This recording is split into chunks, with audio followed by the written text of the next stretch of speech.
ഉസ്താദ് എന്ത് വേണം? ഞാൻ പറഞ്ഞ ആരോടും പറയണ്ട, ഒരാളോടും പറയണ്ട, ആരോടും പറയണ്ട, ഞാൻ വഴുതു പറയും ഇൻഷാ അല്ലാഹ്. മരിച്ച വീട്ടിൽ കയറണോ? ഞാൻ അപ്പോഴും പറഞ്ഞു കയറണം. ഡോക്ടർ എന്നോടാണ് പറഞ്ഞത് ഉമ്മ മരിച്ചു എന്ന്. ആദ്യം ഞാൻ ഫോൺ എടുത്തപ്പോൾ ഡോക്ടർ എൻ്റെ അടുത്ത് പറഞ്ഞു മരിച്ചിട്ടാണ് കൊണ്ടുവന്നത്. എൻ്റെ പ്രിയപ്പെട്ട ഉമ്മ മഗ്രിബ് നമസ്കാരം കഴിഞ്ഞു ഇശാഇന്റെ തൊട്ട് മുമ്പ് ഞാൻ നിസ്കരിച്ചു കൊണ്ടിരുന്നപ്പോൾ, എൻ്റെ ഉമ്മാൻ എനിക്ക് വലിയ ഇഷ്ടമാണ്, ഉമ്മാനോട് വല്ലാത്ത സ്നേഹമാണ്. ഇന്നലെയും ഞാൻ കെട്ടിപ്പിടിച്ച് ഉമ്മ കൊടുത്തിട്ടാ വന്നേ. ഞാൻ ഇന്ന് മഗ്രിബ് നമസ്കരിച്ചു കൊണ്ടിരുന്നപ്പോൾ എൻ്റെ മനസ്സിൽ എന്തോ വല്ലാത്തൊരു തോന്നൽ, ഉമ്മാനെ കുറിച്ചുള്ള ചിന്ത എനിക്ക് കടന്നു വന്നു. നിസ്കാരം കഴിഞ്ഞ് എഴുന്നേറ്റ് ഞാൻ ഇരുന്നപ്പോൾ എനിക്ക് ഫോണും വന്നു. അള്ളാഹു സ്വർഗം കൊടുക്കുമാറാകട്ടെ. എന്താ മരണം? പ്രിയപ്പെട്ട മാതാവിന് അള്ളാഹു കൊടുത്ത ഏറ്റവും വലിയ സമ്മാനം എന്താ?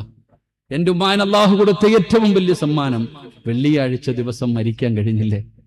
എനിക്കത് കേട്ടപ്പോൾ, ആ മരണ വാർത്ത കേട്ടപ്പോൾ എല്ലാവരും എൻ്റെ മുഖത്ത് നോക്കി.